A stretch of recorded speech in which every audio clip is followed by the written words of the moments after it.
pastor I know once said that some Christians are like potatoes. When you add potato to a salty dish, it absorbs the saltiness. Some Christians are like that because they like to keep the gospel to themselves.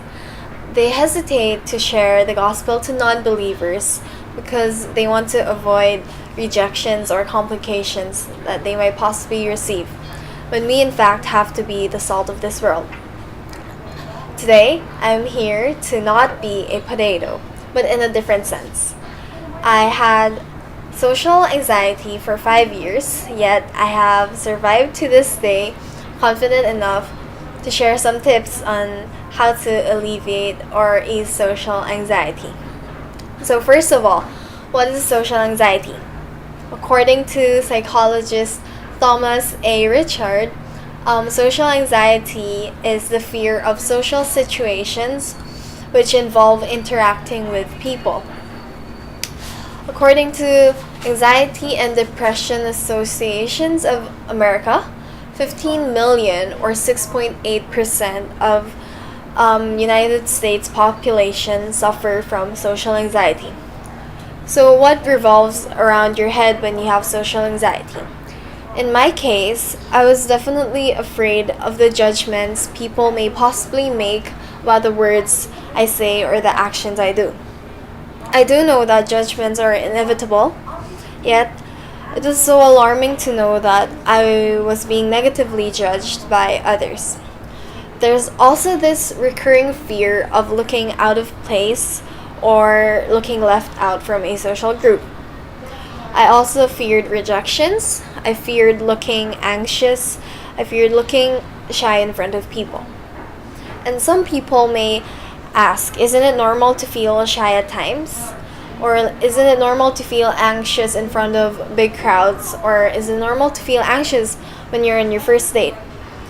However, social anxiety is different because the fear translates to physical symptoms, such as blushing, having a fast heartbeat, trembling, having dizziness, and feeling nausea, and trouble catching breath, having muscle tension, and many more.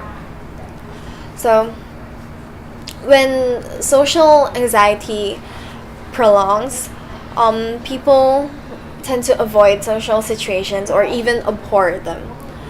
So, Susan David, a psychologist who once appeared in TED Talks, said that being positive has become a new form of moral correctness, and I do agree with her.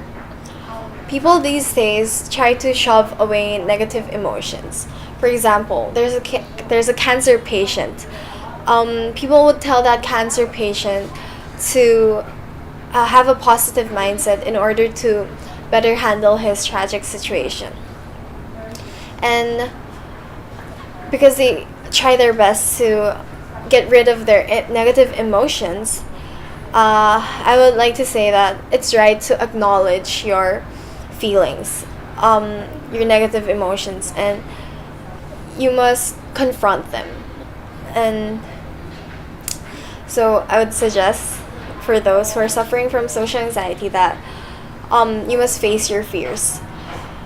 But then also have some compassion on yourself by slowly introducing and involving yourself in social situations. Try to make yourself comfortable with the people you feel safe with. And second, it's impossible to feel two different emotions simultaneously. So when you're placed in a social situation, try to focus, listen, and observe the people who entertain you. And search for people who you think have this similar sense of humor as yours. And lastly, I suggest that you do not contain your feelings to yourself and actually consult someone trustworthy.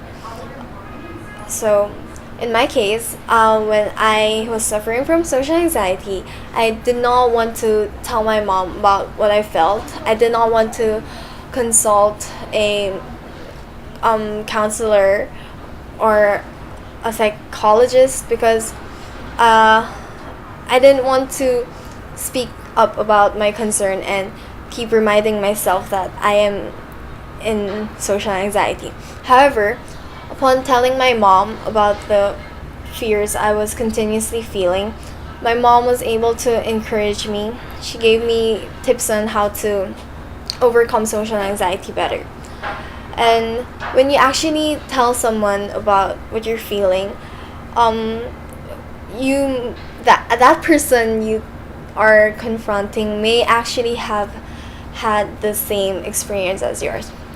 So, I hope that this speech I hope that this speech can help at least one person overcome social anxiety. Thank you.